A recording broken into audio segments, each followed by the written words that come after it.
with education and optimizing hormones first before we get on all the other pills for ills, GLPs, whatever. That is what I aim to do. It's hormone optimization, because I am just optimizing what God, or whatever you believe your creator to be, naturally created us to be. We just messed it up. If I can optimize it, then I'm just helping move that needle forward. If I can get their energy improved, if I can get them to feel like they have control of their health, their whole life could be changed. I personally don't think there's any better medicine. You can change your life in 3 months, not 6.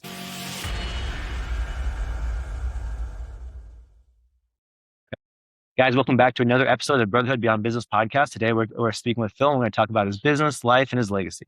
Phil, go ahead and kick it off with a little bit about yourself, and then let's go ahead and talk about your businesses. All right. I'm a family and acute care nurse practitioner in Prescott, and kind of a serial entrepreneur. I would say I identify more as a entrepreneur over a nurse practitioner at this time. I love opening businesses and experiencing the build of the business and just being a part of that and actually see people's lives change as a result. And that would be, in my opinion, kind of a rare combination. You're not going to run into a lot of nurse practitioners that are naturally going to be entrepreneur mindset, because they're a little bit different. Both like want to serve, right? For sure. But like they're different mindsets of like, one's a building mindset and one's a taking care of mindset. And it doesn't usually, it's like, hey, here's the things we got to do, versus like building has to be like, how do I like make this for the future for people? So they are kind of unique to having the same person to have like nurse practitioner and also an entrepreneur. Yeah. And it's been fun. Like I love my life right now. I think being able to build something and then see your patients' lives changed because of what you're building, and making them more informed about their health decisions using technology and AI and all these types of things, really is empowering. I call it my art. Yeah. Yeah, let's take, because I know the way that you have, from my perspective, from you, is like the way you're kind of like changing how like the health practitioner world is specifically with a lot of the AI stuff that's going on, has helped you be able to, in a sense, buy speed for what you guys are doing and really be able to put together a lot of information really quickly. Dive more in. Well, first of all, what type you own? We're at one of your facilities, and then talk about the two different clinics that you have. Yeah, so I have a longevity clinic. That's where we're at right now. And we do gene mapping. We do hormone replacement for women over here. We do a lot of weight loss stuff, and we do some primary care out of this clinic. And our goal is to just prolong the life of humans. And the technology that is coming down the pipeline is phenomenal. And there's just not a lot of education or good education around anti-aging, longevity, and really what true preventative healthcare can look like via gene mapping and a lot of other modalities. And then I also own a men's health company specifically. It's now menshealth.care, and we do primarily testosterone replacement. We do treat erectile dysfunction. We do weight loss over there. And we also put people on workout plans, nutrition plans, and we're really getting into the FDA approved peptides. And so it's really, medicine's really exciting right now. And then with the advent of AI, we can use and take information and really be able to allow patients to ask questions on their health right now. Because I think because of COVID, it kind of gave us the medical field kind of a bad rap. There's a lot of distrust, a lot of government intervention, a lot of government distrust. And so with the advent of AI, and I don't diss this at all, is when a patient goes and sees a doctor, they go and see a doctor. As soon as they walk out, they get on ChatGPT and they say, here's my doctor full of crap. And that's fine. But I would like to be able to enter in that conversation. And because if they are asking these questions about their own health and they're educated on their own health, if I am able to enter that conversation, maybe I'll learn something about what they're doing and what they're curious about, or what kind of medications they want to be on, or peptides or whatever. Because there's so much information. A lot of it is disinformation. But if we can work on, if we can give the patient really, really, really good resources by using open evidence or up to date, and give them good answers instead of poor context answers with AI, that is a goal. Yeah, I mean, what you're talking about is some of my favorite stuff. Like coming from the fitness industry for years. So I've owned a gym for 12 years in Chicago, and I owned one for 8 years in Iowa as well. the thing about people want to move the needle in their health, right? Fitness for sure moves the needle in your health. Nutrition for sure moves the needle in your health. But there's a lot of stuff that is out there now that can help people make those more consistent in their life and maximize those. So for me, in my history, is I've had a history of binge eating in my life. And so the first thing that ever has, I've lost 80 pounds, I've gained 80 pounds, I've gone back and forth since really 16 years old. That's what really set me down my health journey to begin with, to open the gyms because I want to like control this factor, right? And the first tool that's ever really helped the binge eating thing is a GLP-1. And most people like wouldn't look at a fitness person as somebody that would look at that. But that was the first thing that ever allowed me to control my binge eating for the first time in my life, to be able to like, okay, now I can go down to the weight that I can actually control, lift and do all my other stuff, be able to control that stuff. But like you were saying with the AI stuff, is like I've had to do a lot of research on AI, and luckily I have a background in as a certified nutritionist, to know enough to like, okay, I know what avenues to when I'm hearing the input from a ChatGPT to be kind of like, that's bullshit, because most people don't realize most AIs are not perfect by any means, and the information that they're giving out is context based, right? And so when you're getting that feedback from there, I know how to navigate. Like, I know this isn't true, or if this is true, this is like in terms of the health marker. So what I believe in what protein recommendations are is different than what medical doctors usually are for gaining muscle, right? And so if I'm looking for 1 gram per pound of body weight, I know the AI is not feeding me that number. They're looking more a lot from the medical literature, but there's different avenues to kind of look at. So the idea is like with AI in general is a great tool if you know the parameters you're looking through. Whereas that's when you guys can come in like, hey, one, you're not looking, from what I know about, you're not looking for the bottom of the barrel like numbers. You're looking to optimize their health metrics versus the bottom 100%. stuff. And our position is we know that a lot of people are living quote unquote normal lives who think everything is normal. And my position is that normal is not normal. And because of the things that we've done, the foods that we eat, the lack of sleep, the high cortisol levels, the systemic low testosterone as a society, all these types of things keep us between living an optimal and really healthy life. And it doesn't have to be that way. Like, just with education and optimizing hormones first before we get on all the other pills for ills, GLPs, whatever, that is what I aim to do. I want to basically optimize what our creator naturally gave us, and then we can use the other tools, the ancillary tools, to really help change their life. But sometimes, the GLP is just a really quick win. It gives people hope. It gives them like, okay, I can actually get control of this. And so we put people on those. But there's so many other things that are associated with them that a lot of people don't think about, like the muscle loss associated with those. And that to me is really concerning. It's like, is it an ethical position for me to prescribe GLPs to somebody that's not working out? Massive. It's like I personally refuse to do it, because if you're not maintaining that muscle, GLPs are going to eat that muscle, right? And then they're going to have the hanging skin, and then that's really hard to fix. Yeah, and that's a good thing for the people. The way you pointed that out is like, for my history, I lift consistently. I lift 4 days a week, strength training. Me and my wife have been doing nutrition coaching for years together. So my issue was always that have binge eating happen no matter how well I was on nutrition. So our nutrition was on point, except for an occasional binge eat each week. That was from stress from running 4 businesses, really where most of it comes from. Yeah, but the idea is we lift consistently. We have a high protein intake. We're probably more carnivore than the average person is, closer to that spectrum. Not that I don't eat carbs, but we just eat more meats in general normally. But like, yeah, so I love that feedback that you brought in there, because a lot of people, when I bring that up, like, oh, GLP work one great for Trevor, but also the other aspects you brought up, I knew all those things and was really, really good with those habits. I just couldn't kick the binge eating.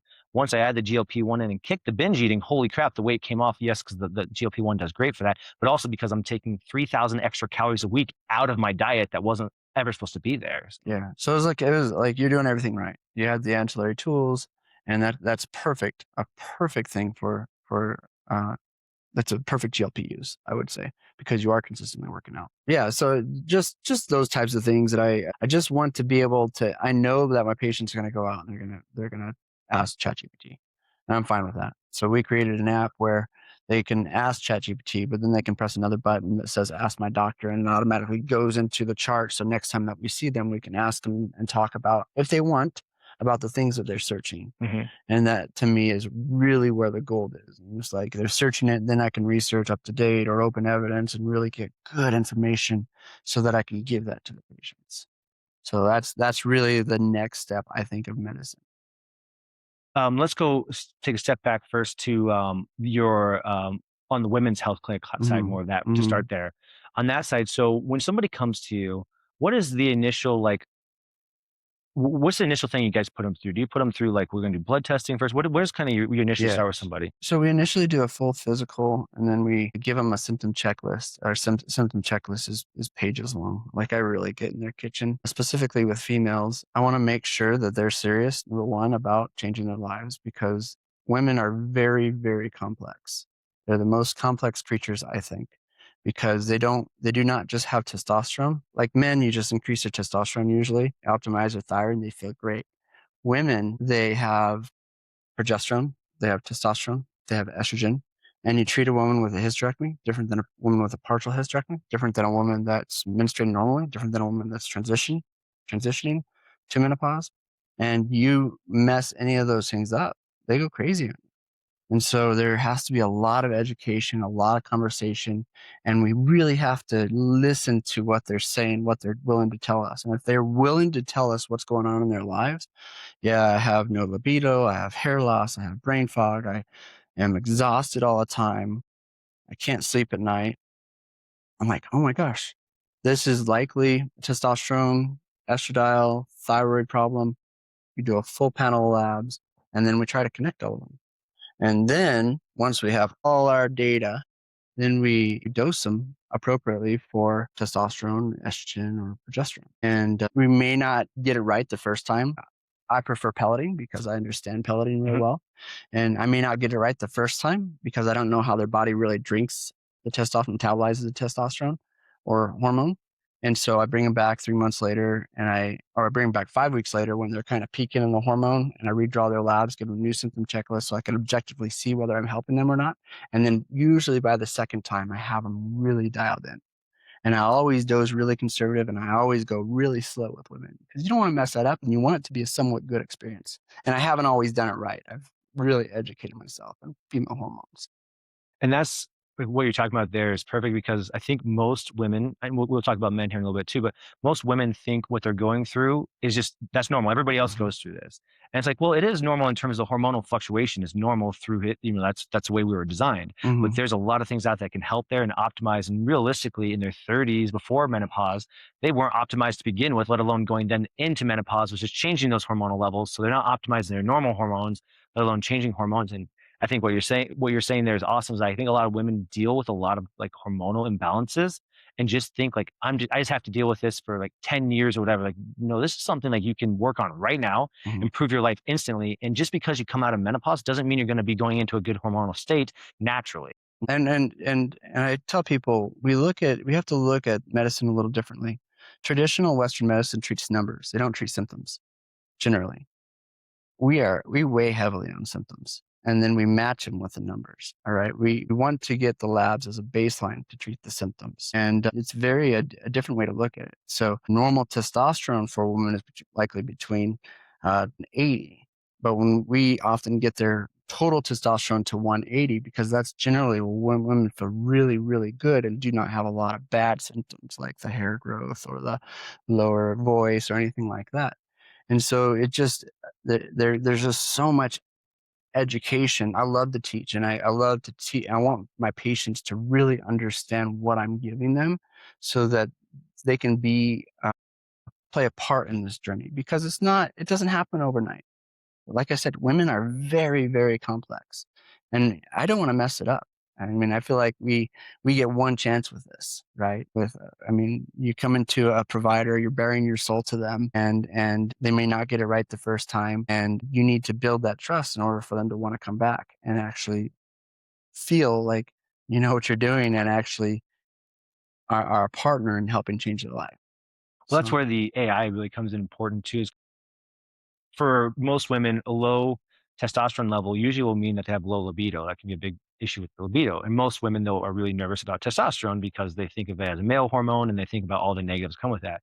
But where AI comes in important there is you could know, okay, this person left my office and the first question they had is, why is my doctor recommending testosterone? No matter how well you explained it, mhm. they're still like, they in many ways probably weren't even listening that well because they were like, man, why is he talking about testosterone? I don't need testosterone.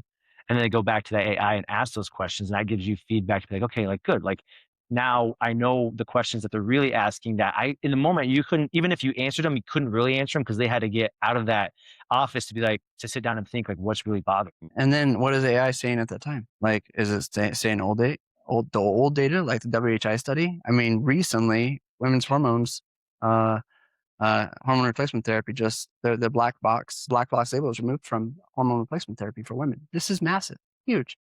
Now, is what AI are they getting this information from? What if I can enter in the conversation and give them a couple books on where I get my data from or where I get my training from and what the latest research is, and have that conversation? They may be like, is testosterone going to make my voice deeper? And the answer is yes, but it also depends on their free testosterone, the sex hormone binding globulin, their total testosterone, how their body metabolizes the hormones, how much they're pelleted, all these types of things, where they're at in their whole menopausal journey, and that's why we get all the labs that we get, so that we can actually make a really good conservative college try at this, right?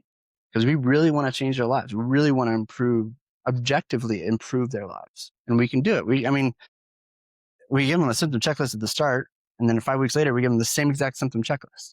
If I'm not helping them, then I have to go back to the drawing board and fix them. Usually by the second time I see their objective labs, their objective symptoms, and by the 3-month mark, I have them dialed in.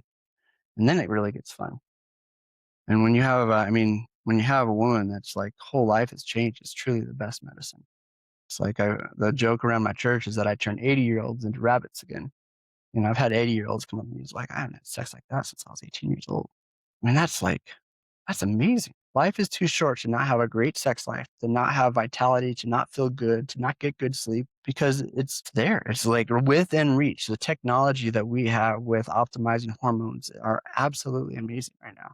And that's my stake in the ground. It's hormone optimization, because I am just optimizing what God, or whatever you believe your creator to be, naturally created us to be. We just messed it up by the foods we eat, what we do to our body, all vaccines maybe that we take. I don't know. But generally, I think we messed it up as a human race. And if I can optimize it, then I'm just helping move that needle forward. What is that side where, as technology has gotten better, the idea is like we used to eat a certain way in the early 1900s. Now we eat completely different. It's like, well, as technology has gotten better, we should be eating better, but realistically, we're eating worse, not because of our choices, because the food that we've been given, stuff like that. Like that stuff that's certainly is out of our control. And meaning like we aren't the ones that created that information. That was created over time about us. But that's the issue with AI, is AI is pulling from that data over that time frame. Who knows how far you go back? You got to go back to find out when truly we were eating as close to how God created us to eat was. Because that's human intervention over time. We make our own choices, and it's not always in the best interest of the people, right? That are eating it for best health, or we get kind of like with the heart attack stuff that was given to us back in the 1950s, and it started changing what causes cholesterol, right? The cholesterol information around, I don't remember what president died of a heart attack, and that's when it started the whole process of them changing that cholesterol information. Way different than what we used to think about cholesterol then. Now we think way differently. And cholesterol, for the most part, isn't really as big of an issue as the average person would think it is. We have a lot of things in place that can negatively impact that, specifically on the male side of things, because that's obviously important for heart attack knowledge. But there's just a lot of misinformation out there, and misinformation is so hard to figure out what the real correct information is because we're not studying all that information. But I do love kind of finishing up on the female topic is how you're going into a lot of symptom-based stuff, because one, you can give the exact same dosage to each person, and each person is going to come back with different symptom results, right? Like, hey, this improved, this didn't improve. I'll use GLP-1 specifically for as an example. For me, is like how I reacted to a GLP-1 was different than other people that I knew were on GLP-1s, in terms of like I had a lot of struggle with skin sensitivity that other people just didn't have that issue, but they also had trouble where they couldn't eat enough calories, and I could eat enough calories and dosage. And there's so many other equations that go into that, but it's not a perfect across the board on how symptoms are reacted, how our body's recovering from those, how our body's reacting to those. So having an interventionist like you, somebody that's, okay, I'm obviously going to give you here's a starting plan, but we've got to keep adjusting this and adjusting this and adjusting this almost for all time. It's never going to be perfect. And I would say one of the obstacles that I run into the most being in the fitness industry is people just aren't the most patient, right? This is all industries, but most patient. How do you kind of overcome the fact that people are like, hey, I got this, like, Is it 5 weeks later and especially one weekend, they're like, nothing's changed. Like, how do you kind of deal with that? Realistic expectations, and I hammer realistic expectations. I say, I may not get this right the first time. I say, this is for women specifically. I say, give me 6 months to change your life. If I cannot change your mind in 6 months, give me the finger and say, bye, Felicia. You know what I mean? Like, that's fine. Like, I know, but generally, I am so confident that I can make a tangible difference in your life that you'll keep coming back. That's all there is to it. I can objectively show you that there is an improvement in your life by what you are saying, not me trying to make things up. I mean, yeah, sometimes the frustration is like 3 months later, they're like, okay, I felt good for like 3 weeks. I'm like, okay, well, maybe your dose was not where we needed it to be. And I checked at 5 weeks, and sure enough, they're suboptimal, and I have to increase their dose the next time. Or you overshoot them because they're drinking the hormones too well in their body, and I have to decrease the dose a couple points. And so that happens too. Every woman is different. I mean, everybody weighs differently. Everybody, if there's prior drug use, they'll have bad sex hormone binding globulins, and then we have to give them a lot more hormone to get them therapeutic, because all those hormone receptors are burned. They're not, you have to, everybody's different. And that's why I love the term bioidentical hormones, because we are dosing them based on their symptoms, on their weight, on their height, on their labs, and it's specific to them. Their dose is specific to them, conservatively based on thousands and thousands of women that we pelleted. And the more women that we pellet, the more conversations that we have with them, the more data that we get, because we keep track of that stuff. It's fun. It's fun medicine. It's fun to be able to objectively have a very defeated, bawling woman in my office, and 3 months later or 6 months later have a completely changed woman and see their whole quality of life changed. And do you encourage like good nutrition and fitness and kind of having that routine as well figured out? Initially, easy wins, man. Easy wins, because just getting them through the door and burying their soul is a lot. So I try very carefully to go really slow. I change one thing, come back 5, and I'm their cheerleader basically more than anything. It's like I don't try and put them on. Generally, I don't try and put them on GLPs, change their thyroid, put them on testosterone, estrogen, and progesterone all in one visit. Like, it's a stepwise process, because for thyroid, for example, I mean, testosterone fixes brain fog, but so does thyroid, right? And so if I put them on both at the same time, I don't know which one's working or not. So I optimize one hormone or 3 hormones: progesterone, estrogen, testosterone, and then I optimize their thyroid. And then if they still want to lose weight, and those two, I call them the elephants in the room, because why would I want to put somebody on a GLP if I'm missing the big elephant? The big elephant is hormone optimization. The second big elephant in my world is thyroid optimization, because most patients go to a doctor and they say, your thyroid's fine, your numbers are fine, you don't have hypothyroidism. I'm super passionate on this because my wife, after our 3rd child, had normal thyroid. But every doctor she went to and told, I am exhausted all the time, I'm sleeping all the time, I have severe brain fog, they just like, your thyroid is normal. But her thyroid was not normal at all. It wasn't optimized at all. So, like, man, dude, I was afraid to leave her at home with my kids. Like, she'd leave the oven on, she'd leave the stove on. I thought she'd like burn down my house. Like, and so I was like desperate for help. So it was very personal to me. And so we optimized her thyroid, changed her whole life. Like, no more brittle nails, no more brain fog, sleeping through the night, better quality of life. And I was just able to tangibly see it. And it just, that's why I believe in this so much, because it is so personal.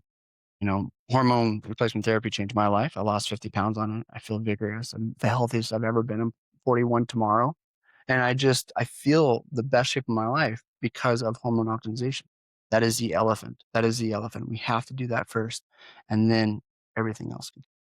Yeah. I mean, all this stuff is awesome, because I always think about just optimizing everything, right? Like, I just want my life perfectly optimized. Yesterday. Yeah. And it's trying to figure that stuff all out is the way I go. But the way you said it is like, if the peptide craze has happened, and I think peptides are awesome personally, but like, what happens is most people go out and like, here's all the symptoms I have, and they'll go out to something online and buy 4 different peptides to try to fix everything they've ever struggled with. And it's like, but you have no idea, one, there's a safety component, all that kind of stuff. But if we just go out, you have no idea one of those, even it was the thing that fixed it, like you said, is like we need to start one thing and try to solve that problem first. And if this example for that like a male, like maybe it's your testosterone, and we'll fix that first. And if that didn't, maybe then it's the thyroid next. But if we try to fix them both, we have no idea which one actually is the thing that improved it. And then from there to be able to gauge what other symptoms could come off of that happening. Whereas most people, they go in and they try to fix it all at once because they want quick results, but they're going to already, by changing one of those things, they're going to get amazing, incredible results. Then they change the other one, and it's just going to keep scaling. And if you could take your life right now, if you could take the average person and say, hey, if in 2 months from now, I could say your life was 10% improved, just energy wise, 10%, you have 10% more energy. Most people are like, I would take that right now.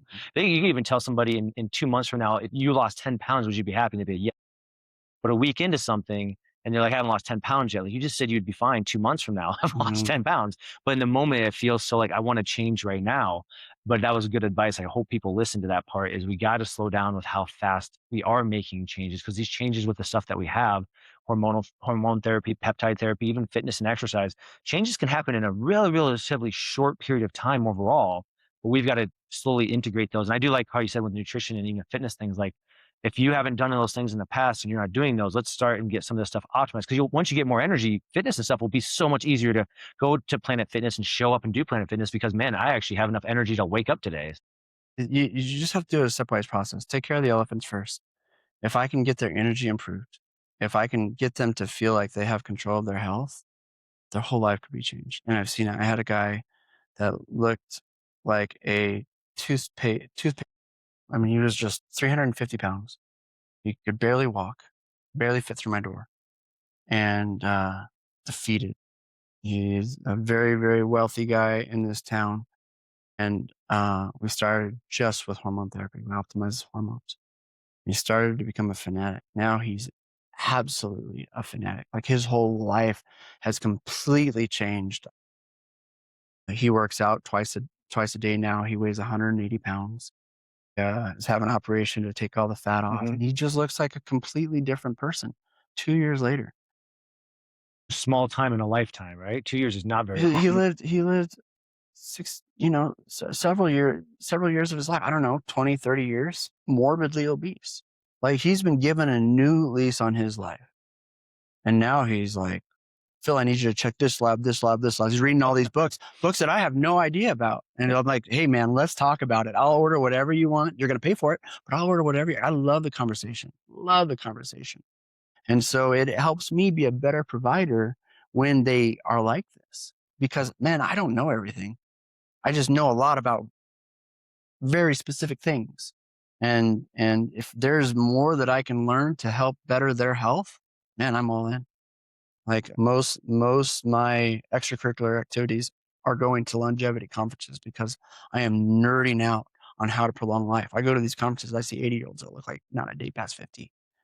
And I'm 40 years old. So this is personal for me. Like, what do I have to do now to look like that at 80 years old? I mean, it's the foods we eat. That's a big them. Everything's going back to the foods we eat. And then it's also like insulin resistance. Where are we keeping our triglycerides? Where are we keeping our blood sugars? Are we putting patients on continuous glucose monitors? Are we mapping their genetics to really do real preventative care? I have some stories on that if you want to get into that. Like, to me, that's the next step of medicine, is genetic. So let's go take a step back from that, because all this stuff is like excites the hell out of me personally. So I just turned 40 like a little over a month ago. So me and my wife talk about, we aren't having kids, and we aren't even going to think about having kids until we're 45. Until I'm 45, she'll be 43. So we're going to adopt, which gives us a lot easier equation for, like, we don't have to be on like a time clock specifically. But the thing that we always talk about that allows us to think, like, man, I'm not going to have kids till 45. You're going to be an old parent. I'm like, but I'm okay with that, because I've always thought about, I can take care of, I have all these things that are my controllables, right? My controllables are, I've been doing fitness my entire life. I've been really concentrated on my nutrition for a good portion of my life. And now with the peptide stuff coming out, hormone therapy, optimization, all that kind of stuff coming out, I can be a 65-year-old dad, 70-year-old dad at sports games and look just as good as the 40-year-olds. I have no doubt in my mind that by the time I get to that age, because of all the stuff that I want to optimize health-wise in my life, that when I get to that point, God willing, that nothing else happens outside of that, I have these controllables that will make me feel just as young as those guys, but I have patience and stuff for the kids at that point in my life. Right now we have a very active, very busy life. Hopefully this will be a little bit less, more boring that time when we do have kids. So that excites me about where the future is going. But you also want to keep up on these kids. Exactly. Having You the don't want to energy, be a yeah. 60-year-old dad that can't even get out of his, lazy boy. Yeah. Right? And that's stuff like that's awesome. But also, I mean, that's a whole nother fitness conversation. But the fitness stuff is, as I've aged, my fitness philosophy's changed a lot too, because it used to be just getting as big and strong as possible. Mhm. And now it's like changing to mobility and stuff like that for longevity purposes. So I used to weigh at my fittest and pretty jacked thing, I was like 255. And the more I learned about longevity, realized like that's not good for me long term, because the lighter you are, the longer you're going to live. So I've been working my way down, hopefully trying to get down to the 200 range eventually. I'm 220, 221 right now. But we're kind of transitioning over in the male conversation now. But as I move down that path, is like, okay, now I got to move over to like longevity training, more like, okay, how do I become more mobile, be able to like not be as sore and stiff and stuff, but the peptides and the hormone. I do TRT right now. And so TRT replacement kind of stuff for that too. That stuff has helped me out hormonally a lot. But I look at when I talk to men, because obviously with the Brotherhood, our focus is men on men. I don't really talk to women much about that stuff. My wife is really into that stuff, so I'm gonna have her start doing some stuff with you, because she's 37 and is like super, super fit, but Mhm. she's worried about menopause coming sometime in the future. So she's trying to figure that stuff out. But on the male category, I talk to a lot of men that are entrepreneurs, and entrepreneurs are not the healthiest group of people. For the most part, it's like it goes business, then family, and family is a very small chunk of that category, and health is even a smaller chunk of that Mhm. category. So when I talk to men a lot about where their future is going, I was like, hey guys, we actually have the ability to put a minimal effective dose towards a lot of things and make amazing results. So Mhm. example would be like, hey, I can I can tell you exactly how many hours a week you should be doing strength training. I can say 60 total minutes, 20 minutes a day for 3 times a week. If you maximize that strength training window, you can actually get all the strength you'll ever need for the rest of your life and just maintain that every single week. Along top of that, but the idea from here, now we got to create but spend more time on mobility as we age, because now we're going to end up with kyphosis and all these issues with that kind of stuff. And the other part then is nutrition. And then I've been starting to talk more about hormone optimization, because I'm like, guys, that's taking that little bit of time that we have to focus on our health. It's just a smaller window, but we're taking it, using these other things to like literally multiply that. Like take this 20 minutes, but all the other things that we're doing to optimize is taking that 20 minutes and making it worth the 2 hours we used to spend in the gym. I think it just 10x's everything, Yeah, having optimized hormones. I mean, life's just better. it is. And the more, Yeah. and mine are definitely aren't to the full optimization of where I think they need to be, but I can tell as I've gone down that route more, the better I feel. And being somebody that does health and fitness consistently, I've always felt good Mhm. until I got my hormones more and more optimized. Like, holy smokes. Like I've always thought, compared to the average person that at 40, I probably feel like I'm 27 is what I feel like. And this is Mhm. without hormone. But as I've optimized more and more, I'm like, man, I feel like I was back at a wedding this weekend with my nephews and nieces, and I'm sprinting with them playing football at 40 years old, and they're in like, they're in high school, right? I Yeah. haven't done that in years because Mhm. my body, I just feel so physically good. It's awesome.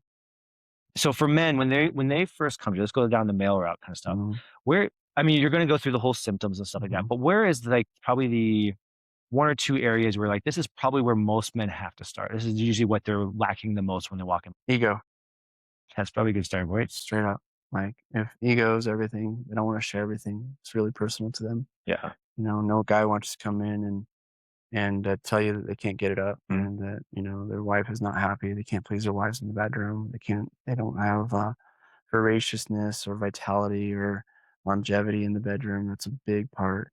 So getting over their ego to really have them feel comfortable enough, I think, and to feel safe enough to talk about this is always the biggest thing. And so you've been over to my other office, Mhm. and we created that to be a place that looks like no other doctor's office ever. I mean, we have guys come by and just hanging out. And my doctor, he's so great. Dr. Winton is amazing. You just go over there and you hang out with him. And it's a cool office. I mean, we have all the generals hanging on from every branch. I mean, we're really big and supportive of veterans and first responders. We discount them heavily. Like, we care deeply for our community and we want them to be very comfortable. So generally that's kind of our main priority first, is to earn the trust of a man. And so that they hopefully will know, like, and trust us so that we can ask them the hard questions. Like, hey, what's going on? Are you turning over and cutting sheets, or have you not had Can you not remember when last time you had a hard on? You know what I mean? Mm-hmm. And that's personal. A lot of guys are like, no, I'm a man. I'm like, come on, bro, you're not a man. I want to help you be a man. Like that's the way God designed us, and there's so much hope here. But you got to tell me what's going on so I can help you. And generally, that they respond real well. Well, that's the part too. Is like the ego side is like we also have these associations that as I get older, naturally I should be losing these things, right? Mm. So I've been told for most of my life that like, I will get less erections as I get older and stuff like that. It's like, well, that's not actually how it works. Hormonally, we're in a day now where we can actually hormonally control those things too. You can be 80 years old and still be getting hard on this kind of stuff. Oh, And like, dude, I've seen 80-year-olds have kids still. Like it's just that's just crazy. It's like you can still have a very extremely high quality of life at 70 or 80 years old. And it's what we do now. The being intentional about having the most amount of skeletal muscle on our body going into aging. That is what the latest research is showing. mhm. And it's like you have to be strong. You have to build muscle to prolong longevity later on in life. There's a lady that I follow that I've seen at a few longevity conference. Her name is Gabriel Lyon, and she's all Oh, about Dr. skeletal. Gabe, yeah, I love her. I've been in her book club for a while. Really, Yeah, like I follow her diet. I just love that what she's about, and her like she's an amazing doctor, and she lives it, totally lives it. And I think that's what I'm trying to get my patients to get. It takes a while. You can't overnight look amazing. You have to work at it. You have to be intentional. And but the first thing is, how do you eat an elephant? One bite at a well, yeah. time. And the first bite is getting over your ego and telling me what's going on. And if you're not there yet, that's fine too. Like I'm here for that. And just but once we earn their trust, like we can really, really make a dent and change their life. That is, I mean, a man will cross the street to give me a hug because of what we're doing in their family. And there's just no better. I personally don't think there's any better medicine. You have a defeated guy, and are a lot quicker. You can change your life in 3 months, not Mhm. 6. And it's fun. It's so fun. Yeah, it's as we've kind of focused our business on male entrepreneurs and kind of Mhm. narrowed that down to that group. I look at that. So in our model, we go like we have our 10 domains. Domain number one is faith because nothing happens without God, right? Mhm. And number two is physical dominance because I think by becoming a physically dominant man, and that can be in a lot of ways, but strength, getting fit, lean, also being able Jiu-jitsu. to like jujitsu, like be able to be strong. I did a podcast on Friday with Mm. the owner of the jiu-jitsu studio in Prescott Valley, Michael. Oh, And have so fun. we were just talking about that. And so we're going through, but yeah, physical dominance. So the idea is like part of being a man is being Mhm. physically like strong, feeling good. Like you said, as they age, it's important to keep that muscular strength. And I think most men don't realize that. I mean, owning gyms for years, we have guys that are at our gym, they're in their mid 60s now, and they look like they're probably early 50s. And Mhm. that's without doing, I don't know if they're doing any hormonal replacement, but that's just Mhm. like doing fitness and being with us 10 years now or 10 years. But it proves to me watching these guys go from 50 years to start training them when they're in their early 50s. And now they're still working out there in their early 60s. I'm Mhm. like, Mark, like, I don't think you've aged in 10 years because Mhm. they're doing their physical fitness. But we really push hard on entrepreneurs, male entrepreneurs. The idea is like, this is part of one of your roles and responsibilities as a husband, as a protector, to become physically dominant and take care of that component. Because if you want to make all this money from 30 to 50 years old, you want to make all this money. And then your quality of life just literally starts going down so fast that the money doesn't do anything for you after that point. Like, but all that money that you had, you can reinvest in yourself and get all of that back in tenfold. But if you started earlier, it'd be better still. No, 100%. Because we're both in our early 40s. Yeah. It's the idea is like we want to be able to like, okay, we're already starting to optimize that early 40 because I'm Mhm. like, I know I don't feel as good as I did at 27. I feel certain ways about that I'm 27, but I know I don't feel hormonally the same I did at 27. I do. Well, I'm not there I feel yet. I'm amazing. not there yet. But I'm hoping I need to pick your brain more about that going forward is being able to optimize some of the other hormonal things that down the route. But that is a side where I think I'm just so excited for where the longevity, and I do want to get into just the gene mapping just a little bit It's because I way in don't the know much future. about that. So Yeah. go ahead and tell me a little bit more about that. So I didn't understand a lot. I mean, even as early as maybe 7 or 8 months ago, but I've been going to several longevity conferences and just really trying to educate myself and then testing it. So I found a company that can map almost 15,000 DNA strands. And to me, that is mind blowing. A lot of gene companies, genomic companies, they only do like 30 or 50 or 100. But to be able to do 15,000? Man, that to me is just so cool. And so I did an objective test. I took one of my patients that I know really, really well, that I've known for the last couple of years. I've have all his labs. He is like you look up Greek god in the dictionary and his picture's right there. Like he's 50 something years old, optimized on testosterone. He looks great, can hike forever. Just a man's man. I'm like, he's perfect. He's perfect. 'Cause he doesn't really have any major health issues. And so we did the cheek swab and we sent it off. He answered a novel of questions and it came back with some very, very interesting things. And it just blew my mind. So one thing that came back is you're super high risk for fatty liver disease, hepatic steatosis. And so I'm like, oh, well, let me look at your previous liver enzymes over the last year. And maybe they're on the high side of normal, or maybe they're slightly elevated, but nothing that would concern me at all. And he's willing to spend the money for the what I call preventative diagnostic tests. Like you have no reason to get them just because the only reason is because this genetic testing is saying, hey, you're at high risk for this. And so we do that, and we do an ultrasound of his abdomen, and sure enough, he has hepatic steatosis, fatty liver disease. I'm like, whoa, that's interesting. That is preventative. We can actually change the way we eat and actually improve that, right? And so the next thing that we found was it's super, super, super high risk of thyroid cancer. Look at all his thyroid labs. Thyroid labs perfect. Granted, he doesn't have an optimized thyroid, but his thyroid looks not bad. Normal numbers, as most doctors would say. So we do an ultrasound of his thyroid. And this one just like emotionally just really gets me because they found 5 nodules on his thyroid. There's nothing wrong with his thyroid. 2 of them are super highly suspicious for cancer, and I need to watch it. So like I'm like just getting chills, man, because it had nothing wrong. Mm-hmm. He looks perfect, right?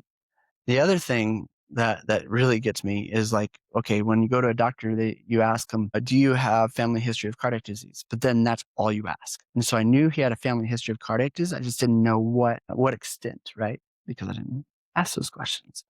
So another thing came back, super, super high risk of early cardiac death. And so then I'm like, hey, tell me more about your family history. And he's like, oh yeah, my dad had multiple stents. He had a quadruple bypass. He barely lived after his last bypass. I'm like, holy smokes, we gotta do an echocardiogram. We gotta do an EKG. We gotta really see what's going on there and see if there's, maybe a CT angiogram to see kind of what's going on with your heart. And if you're willing to spend the money, that we can actually really get on the front end of this and truly prevent disease. And to me, that's really kind of, as a practitioner, the only word that comes to get off on. Like, I just love that. I freaking love that, man, because this guy looks healthy. Like he's a man's man. And he's an entrepreneur, he's a businessman, he's optimized on testosterone, he works out consistently, he just got married, he's very sexually active, like all these things, perfect. But I can just tell you some things that like, holy smokes, I'm so glad we found these things. So let's build you a plan to now help you eat right, to optimize your thyroid, to make sure you get that thyroid ultrasound every single year on the dot so we can see if those suspicious nodules grow. That's true medicine to me. That's just like, that's the wish we could sell this to the insurance companies and get them on this. I wish we totally changed our whole paradigm of medicine for this. And then take all that data, all this data, and get on your phone, one device, and ask questions. Is this peptide good for me? Is this medication good for me? Should I be on a statin? Or should I be on red yeast rice, CoQ10 for my cholesterol? You know what I mean? Let's keep an eye on that. And then you're asking questions on your own data, and you press a button. You say, "Hey, let's show this to my doctor next time we talk. I'm curious about this." That's where it gets fun, man. And I, as a provider, get better because there's so much out there I don't know. Mm-hmm. But I want to have those conversations with my patients that I care deeply about. Oh, yeah. And I look at it from so working with a lot of male entrepreneurs is, so if conversations we start to go down the wealth route, people start talking about wealth and like, where should I invest this money? This kind of, it's like, there's a category where this is one of the most important things that you're talking about, where money should be invested, right? Because this is creating the ability from an entrepreneur maybe living till 71, 72, which there's a lot of studies that show, like, as they break into entrepreneurs, they live a little bit not as long as the average male does. So the average male was 78, is that right? Something like that. And entrepreneurs, I think, is 72. It's usually probably stress related is probably the reason that happened, and not taking good care of their health. But the idea is, like, if you're getting most entrepreneurs over time have created a decent amount of wealth with investments and stuff. Well, we should be taking a portion of that money, and it's probably a very small portion of that money realistically, with comparable how much people are usually investing. Like, this is how much I need to be investing in this kind of stuff. Because, like you said, with that guy, as he's going through all these things, like, well, I mean, he's just invested a little bit more money. It probably wasn't outrageous comparable to what he made, to invest a little bit more money in his health and kind of figure out what these, like, smoking guns are, right? Things are like, everything else looks perfect. And what, I mean, they have these with some professional athletes that die at 51 and they look like Greek gods, and all of a sudden they die at 51. Like, why did this guy die? Because his whole health, when you look over his whole health history, it was like the heart attack that was coming was impossible to avoid, because nobody would ever paid attention to that was in his history. He could have been looked perfect and done everything right, but he couldn't prevent that without digging into the things and figuring out how to avoid that, maybe eat differently for that kind of stuff. But I think from an entrepreneur perspective, is this needs to be a true investment in, like, the wealth category. There's different types of wealth for sure. And that health category should be an actual financial of the investment. Like, this is how much money out of the things I'm diversifying accounts. It's actually making me think, as I think through our system for the Brotherhood with the wealth category, I need to be like, hey, this longevity health should literally be part of your thing. Because if you're somebody that's going to make a lot of money, a lot of entrepreneurs have built businesses that can extrapolate their whole life, meaning they're recurring income, where they can keep getting this money until they're 90, 100 years old. But if they're dying in their 60s or something, what's the point of that? I mean, for your family's sake, for sure. But, like, now you can take yourself and live from 60 to 90 and live with good health. The amount of money, if you're just thinking money, you could create in that 30-year window of time by just investing in your health in your 40s and 50s and 60s. Like, it just blows my mind, because I'm thinking obviously longevity for stuff, but I'm not nearly there the way you are thinking about, because you've obviously seen the effects that stuff's done for you, but also other people you've done. So it's just really cool to sit there and think about what the potential looks like in our lifetime of what we can do. And I mean, biblically, I don't believe in the people that are going to like the idea of, like, that Brian Johnson's going to live forever. I'm like, I wouldn't want to biblically, because I want to meet my creator. Like, I want that, but I want to live the best life I have while I have the time to, and maximize my ability to give back, like, I just heard of this guy that he's 93 years old and he's going overseas to do mission work to build a business over there. And people are trying to talk him out of building a mission business over there. You're 93. You should enjoy your last 3 Spring years. chicken. Yeah. And he's like, hey, I'm 93. I want to go out dying, putting my energy forward, because I'm doing this to the Lord's work, right? And I'm like, that's the idea. Like, I want to be 93 years old and be like, I'm still going as hard as I can for moving God's mission forward in life, because I have the energy to do so, instead of sitting on my couch for the next 3 years and dying in a nursing home. Like, I'm going forward, and we have the ability. You specifically have the ability to, and you're starting to, like, every year, like you said, in the last 7 months, look at what you've learned. Imagine next year what you're going to learn. Be able to scale people's health so much faster. Man, so fun.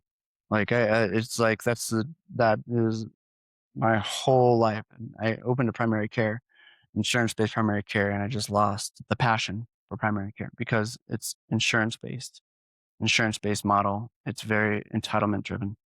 And it's like, when somebody puts their own cash forward to better their health, they have more buy-in. It's like, I can't make you be healthy. I can't change the way you're going to eat. I will not give you a pill, will not. I truly so much believe in hormone optimization and buy-in. If we don't have those two, you're not going to get healthy. So it's like, everything that I'm trying to do is trying to be your cheerleader and help motivate you to have buy-in for your own health. Because, that's why it's like, I think the insurance-based model has to be there, but I wish we could, like, change that model to empower people to be healthy. And you can. It's just, there's so much money in sick medicine, that it just doesn't make sense. The physical therapist I see here, I see him just for, like, I don't have anything wrong, but I'm just trying to maximize my overall health. And Justin has said that he's like, he has cash-based people and he has insurance-based people. And he's like, the insurance-based people never really get better. Like, he's trying to do his best to improve them, but they don't really want to improve. They just have to improve to these certain metrics to get out of this, right? And he's like, my cash-based people come in and, they see me for one session, a month later, so much has improved physically, because they do the work outside of there as well, because they're in it for like personal gain, which is so much different. So yeah, I don't know the correction for the insurance-based system because it's so deeply ingrained in the United States and how we do things. But I think the correction on long term, looking at from a perspective of somebody that wants to take true ownership in their whole life, is like by taking care of my own health, I instantly take care of the rest of my life. I'm better for everybody else. So like if I'm going to spend extra money, it's going to be on my health. And I wish more people would be like going out and buying new cars. Like, hey, that new car, you bought like a $70,000 new truck and you could have bought like a $30,000 used truck and put $40,000 into your health and you would have been amazing for the time you get your next truck, but people just don't think that way. The ROI in investing in your health is unlike any other ROI. Like I've talked to several wealthy, I mean, generally my patients are higher income individuals. I mean, very high income individuals. They do care about their health and they haven't always cared about their health. And I've asked them, would you give up your health for millions and millions of dollars? I haven't had one person say yes. And these are healthy men that have given up their health before for their money making venue. And they're like, man, this is having a body that functions and functions well. You can't really put a price tag on that, I think. And so I think the ROI on really investing in yourself and investing in your body, you got one body, man. Take care of it. I mean, specifically in the It's your temple. Bible points out like Yeah. you get your body is your temple kind of idea. And that's why we need to take care of it. It's biblical to take care and be in good health too. For like, a lot of our audience is Christian entrepreneur. And so the idea is like this is a God-given thing for us to take care of our health. And it's financially, it will be an investment, but it's such a small investment for what you get It's out of it in return pennies. of it. So it's pennies. Like you don't have to get generic mapping every year. Do it one time. It's like 1,500. Not crazy. Yeah. I mean, if you think about $1,500, like that's depending on where your financial range is, that's like you're gonna take your vacation on your kids this year on maybe one less vacation than you're normally going to take them on. If you're going to Disney World, like it's a lot cheaper than Disney World is, right? Kind of stuff. It's like, but this is going to pay dividends for a long time for the investment. I'm investing in my kids by having better health over the next 10 years while they're at these prime ages where I can be physically active with them and do these things before they graduate. And I don't get that same time. Yeah. And you haven't started the raising kids things. Like you want to be 60 years old. Like I have a goal. Like I started jujitsu 6 years ago, 6 years ago. My son's been doing it a little bit longer than me. He started when he was 6 years old. The reason I started is because I was literally worried about him being able to beat the crap out of me at 16 years old. And I don't want to be 60 years old and him like think twice about going after me, and I still want to be a hard role for him. Like that is my dream. That is living for me. That is my goal at 60 years old, is that my son will think twice before, rolling with me, and it's just a fun thing. It's like the most bonding thing that we've had as a dad-son relationship is we do jujitsu together all the time. We're always coming up behind each other and putting each other in rear naked chokes or wrist locks or whatever, and it's like men need that. Boys need that. And I just want to be present for that. I don't want to miss that. I don't want to be a lazy boy. I want to be more vital, vibrant at 60 years old than I am even now. And I truly 100% believe in it. I see it. I see it at these conferences. And I just keep going on. I remember I went to this hormone conference 2 years ago and I talked to this guy that he looked maybe not a day older than 50 years old. And he was a urologist. So he was in that field.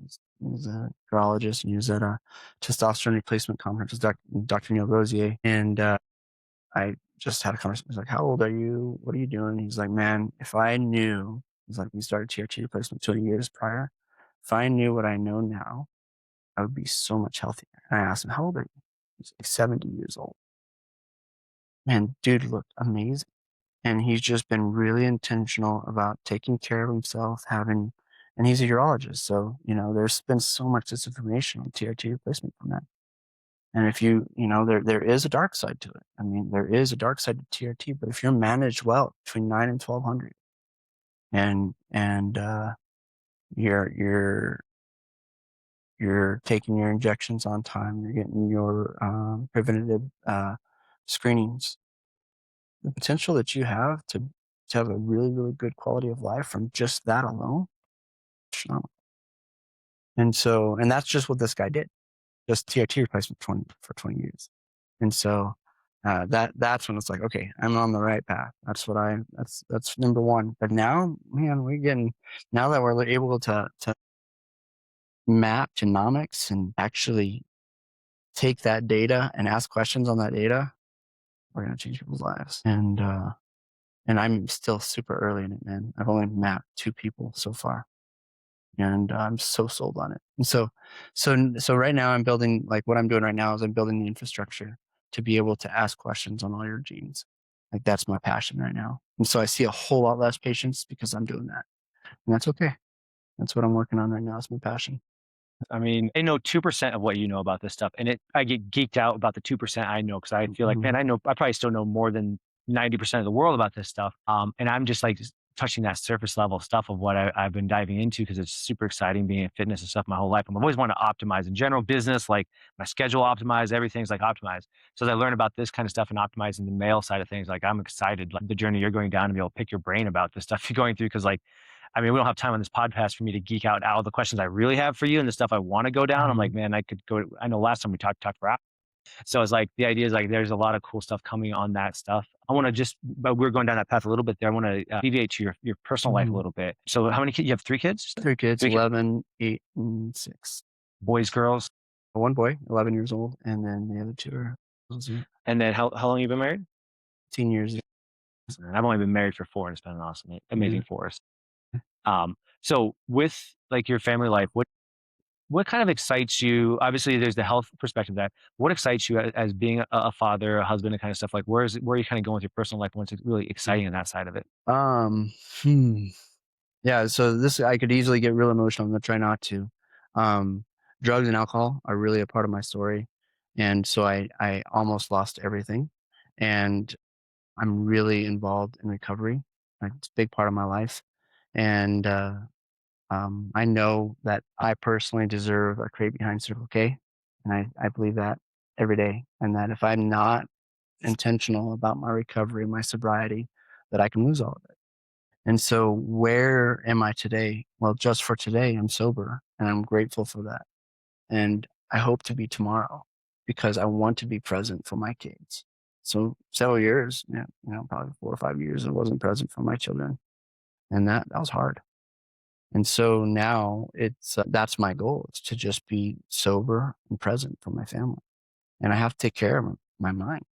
My mental health is everything. Like, I have an alcohol problem, I have a drug problem, but it's all really a mind problem that I'm trying to get outside of my mind. And so generally it's a loaded question, but it's to be sober and to be a good dad, be a great husband. And that's like people can say like the idea of sobriety. Oh, it's so easy in a certain way until you Mhm. have an addiction to something. My brother-in-law went through alcohol issues for Mhm. years, and when we meet him, talk about some of the stuff he dealt with there, and like the way that I mean, fitness has been a huge thing for him, being able to keep his mind clean, his like literally the thoughts clean. Running, Mhm. long distance running has been big in his life to be able to overcome that stuff. And a lot of people are like, oh, just that seems so simple. It's like it's not simple. It's not. For a lot of people in my life that have struggled with it, it's a hard thing to do. And like I said, that alone, like just being like the thing is like that can affect everything else too. Just keeping the sobriety in your life. So I think it's just I wanna be as healthy as possible, I wanna be as sober as possible, and, have a very, very full life. This last weekend I'm a pilot. I flew my little plane down to Lake Powell, and my son and I foiled, and we just foiled all over Lake Powell, and like flew back. Like, this was not available to me. Like, that is a blessing, man. That I can do that with my son and be healthy enough. I am the best shape I've ever been in. Like, I want to be the best shape I've ever been in at 60 years old. And it's possible. There are dudes that are in the best shape they've ever been in at 60 years old. They're like Greek gods. Like, you have to eat right, number 1, optimize your hormones, number 2, get lots of sun, and take care of this thing. Like, this is a big thing. Because if you don't have this thing taken care of, everything else doesn't. Yeah, doesn't matter. Kind of good, like for you, like when you look at the dark moments you have, that helps bring the light to what you're doing now too. Is Mhm, a lot of people that have had dark moments in their life, when they find the other side of those dark moments and God gets them out of that, what they have, like their life is so much more full because they've seen some of the hardest times to really appreciate what's going mhm. on in life right now. What it could be, and what it has been, and what you came from. So it makes you appreciate those things a whole lot more. And man, I'm so happy right now. Like, I live a great life. But I don't deserve it. My God has saved me. And that's generally like I thank him every day because I deserve a crate behind Circle K. Totally. And I know I can go there right away and on the decisions that I make. Right. And so yeah, that's my goal for my life. We're gonna end with your legacy, but we've already kind of talked a lot about what your Mhm, legacy is. But one thing that I think about, just from what I've learned about you mhm. so far in our few conversations we had, you have a ability to learn so much faster than most people I've known. Just like from the little conversations we have, the way your brain digs into stuff, becoming a pilot is not something that's not time consuming. I mean, their ability to learn things. So I can imagine like your legacy you're 40, and now with longevity and health, your ability to think the way you do for 50, 60 more years. I just can't imagine like where you're going to go over the next 50 or 60 years, because like I feel like I'm a pretty quick learner. I learn things, and I have passions, and I dive into them and build mobile business and kind of stuff. But even when I talk to you, some of the things that the way you think, I'm like, man, you're certain ways you're on a different level than me on your ability to see. So I can't wait, like the coding and stuff you do and how fast you've learned that stuff and pick that stuff up. I can't imagine where it's going to go in 50 years. But like, what is, like, you've talked a little bit about the AI stuff. Is there anything specifically like that's on your horizon right now, and this is where I'm going over the next 4 or 5 years? Yeah, I just want to change medicine. I truly believe what I'm working on right now, I'm such small potatoes, but I truly believe that if we empower our patients to be able to ask questions on their own data and give them really, really good data and a lot of data, then that I can change medicine. That's what I truly believe. And if you can make it easier for providers to chart really, really well, to do less administrative stuff and spend more time with the patients through, I don't know, scribing, through evidence-based practice, through having more options when they're trying to diagnose diseases and having more databases to diagnose the data, more data sets. Like right now, we're able to include labs, imaging, genomics, and what they're eating, what they're getting, sleeping, what my SpO2 is. To me, you take ask questions on it. It's just, to me, it's just like so freaking exciting. Like I that's my goal. And I'm building this thing as a patient with myself in mind, because I want to ask this question about my own genetics. That, I don't know my own genetics. That's what I want to know.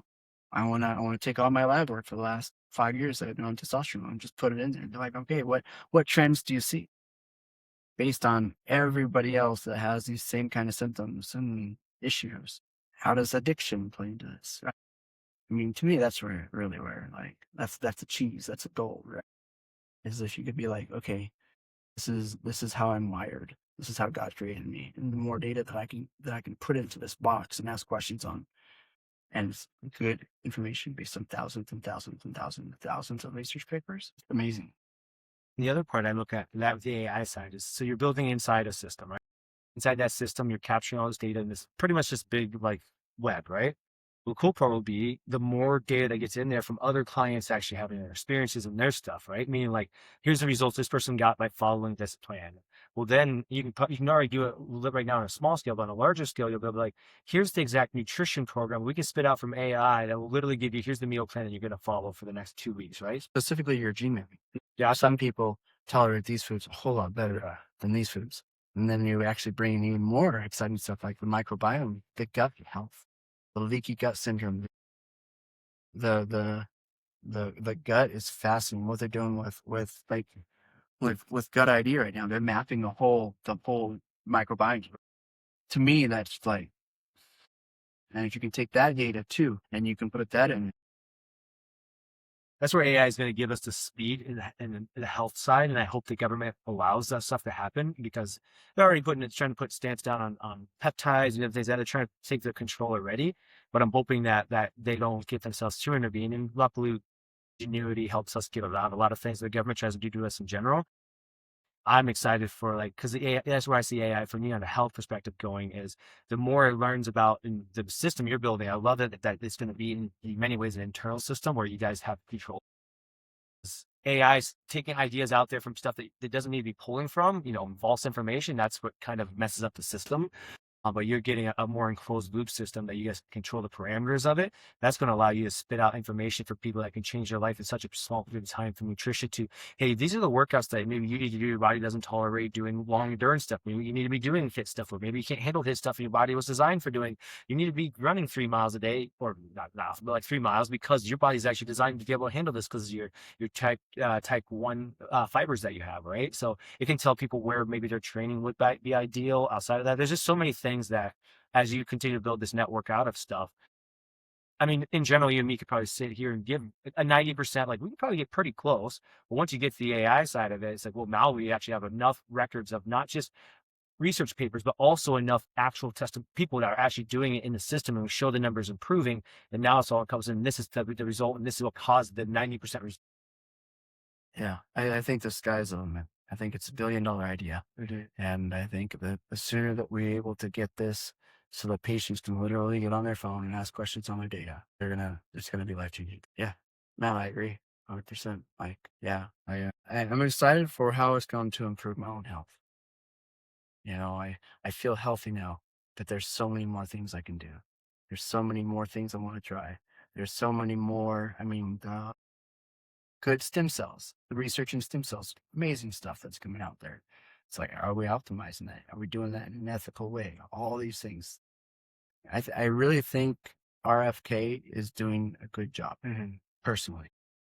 I love what he's doing. He's dysregulated some peptides. We haven't even talked about peptides. I personally think peptides are the greatest invention in the last 100 years. Yeah, agreed. But we have to take care of the elephants in the room before we even have that conversation. And that's my flag also. It's like, people just go, give me this peptide stack. And I'm like, you're insane. Why? That's like, you have the blatant like warning signs right here, and you're just trying to just like giving a pill for a no. Like, I want to be strong. I want to lose weight. Your body is not optimized on what God naturally gave you. Yeah. You got to fix that first. Yeah, that's the issue with the social media world, is like, you see an influencer that's jacked and like, well, he takes these peptides. And like, well, first of all, you don't realize that he didn't get jacked from taking those peptides. He's been the weight training for 20 straight years. That's step one. You need to be consistent in the gym before IGF-1 is going to help you do too much improvement. It can help improvement, but not nearly the same as if you have a consistent training routine. Your nutrition's on point. This guy's been eating like a bodybuilder for 20 years. He's got an advantage because he's in, and he probably is on steroids, and you don't know that as well, which can change body size. So a lot of people, like, they jumped out, like, because I do think peptides are amazing, and in my life, because I've had a lot of things optimized, they've been really, really beneficial. But for the average person that doesn't have things, people that ask me about peptides, I'm always like, guys, like, you don't even train, you don't work out. Like, so conversation is mute until we actually get in a training program, a simple training. You are and I are on the same page there. I often don't even have the peptide conversation to optimize their hormone, and I know they're working out, because if they're not working out, then I'm concerned that, I mean, what do some peptides do? It stimulates pituitary gland, produce natural human growth hormone. Having too much human growth hormone and not stimulating growth in your body is bad, and so people can die from it. And so it's just, to me, being educated on peptides is something I'm very, very passionate about, because this stuff does work. Absolutely. 100%. You can make sure it's good stuff that you're getting, and you know exactly what it does and how it's going to impact your body. Is that something you guys are currently dabbling with, like with clients yet, or not? Yeah. So we have, just released 14. I think there's 14 now that are FDA approved. And then we will have conversations with patients about the non-FDA approved ones. We want to have the conversation. Like, again, it's like, you're going to probably get on this whether we like it or not. Yeah. But let's talk about it. It's the same thing with steroid use. You're gonna have patients that are gonna try and take steroids, and we have hard no policies. Like, we're not gonna treat you if you bring your testosterone under 2,000, because I'm giving you just a specific amount. We moved everything to, like, we give people exactly. We fill the syringes themselves, because we don't want people stacking testosterone.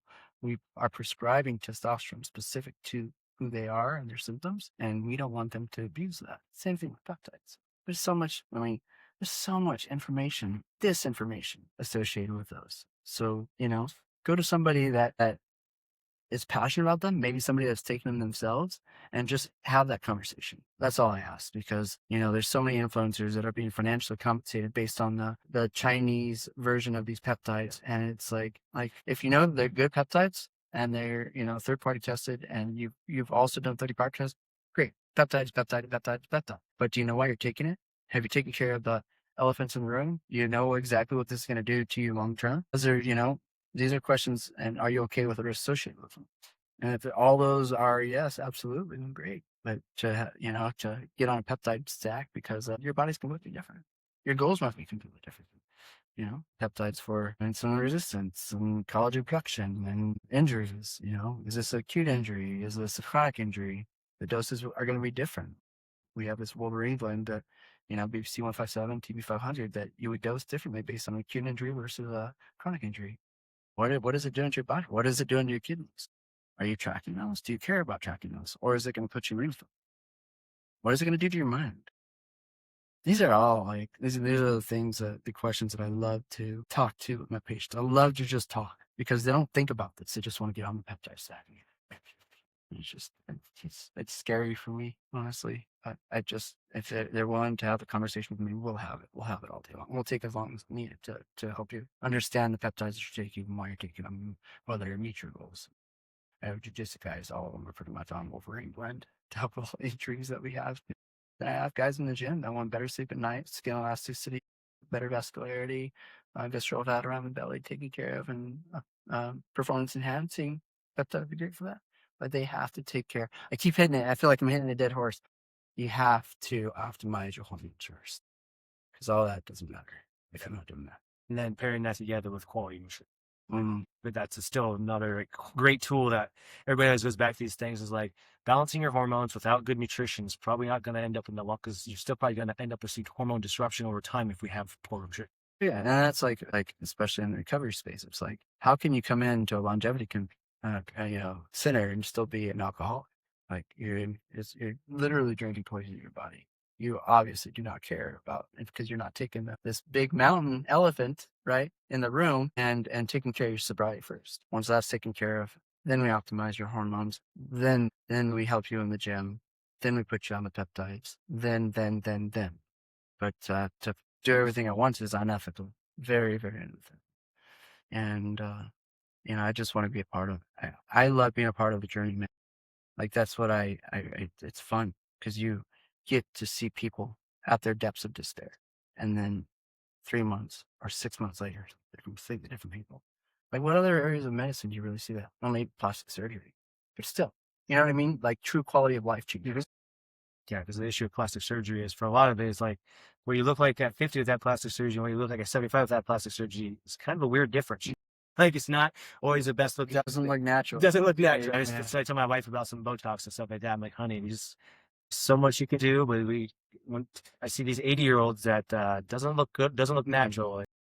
So let's go ahead and wrap up on where for your different clinics. What's the best way for somebody like to get a hold of you to get something started? Just going to your website or? Yeah, they can go to nowmanshealth.care or nowprimary.care. And longevity, that's my baby. That's where all my time is really focusing right now and to develop and do it right. Because I am in the testing process, man. I don't want to sell snake oil.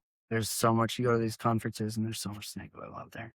And so when I go to these conferences, I'm recording every lecture that I'm listening to. And then I have that checked against the research papers. Like I use AI, the actual lectures, or record them, and I put them in a notebook LM, which will break the whole lecture down into like infographics and podcasts and whatever I want to do. And you take that data and you put it into good AI engines, whether it be open evidence and say, okay, give me the veracity of this. Like how legit is this? Is this BS or not? And man, that's the gold because the best lecture of the last longevity conference that I went to was this lady. She wasn't selling anything. She was an amazing woman. She was I think she was like hiked Everest and multiple years and all over the world, and just a healthy woman. In 1998, she started her own biohacking journey, and she said, if you remember nothing else about this whole lecture, is test everything.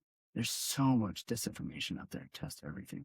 And so that's really what I'm doing now is I'm testing and I'm trying to figure out what the BS is because there's so much BS out there. And it's like, I don't want to sell snake oil. I really want to impact and move the needle of your life. You're going to pay me the money. I want to be able to sleep at night. Like when I first opened my men's health clinic, because it was things that we do, I put every guy on a estrogen blocker. I didn't know why I was doing it. I did it because all you know, I now know that we do it because testosterone aromatase converts to estrogen, and too much estrogen can cause bad things to happen. I'm like, okay, but what good things does estrogen do? And so I went to Dr. Vanille Rosier's conferences and went to multiple conferences, followed him for several years, and he just pulled no punches. He was like, Phil, you should not be putting these guys on these aromatase inhibitors. You can't block their estrogen. You're putting them at super high risk for osteoporosis, and you're destroying their libido. And how do you sleep at night? And I was really pissed off. I was brand new clinician in a men's health clinic. I had like 40 guys. And I tested him on this. He's like, well, what you're doing is wrong. And here's a research study after research study after research study after research study that I potentially may be doing harm to my guys. So I came back home with my tail between my legs, took them all off aromatase inhibitors, and sure enough, their libido increased. Estrogen's good for us. There's a whole conversation we can have about that. But yeah, you just have to, ego is everything. You have to be able to be okay being wrong, I think. And it's like, I don't have it all together, but man, if I can enter in the conversation and find the right resources to be right, let's do that together. And then you can make whatever decision you want, because this is your health. It's not my health. Your health. I want to be that vessel to help you get the right information. And thanks for everything you taught us today, Phil. I really appreciate it. Yeah. Guys, if you're interested in anything else about his businesses, all the stuff will be linked at the bottom of the YouTube video. All the stuff will be linked on our website as well, and you'll be able to find them there. Thanks for joining another episode of Brotherhood Beyond Business Podcast. Hit subscribe, turn on notifications, and stay locked in. Brotherhood is more than business. It's about leading from the front, leveling up in every domain, and becoming the CEO of your own life. Step up, execute, and we'll see you in the next one.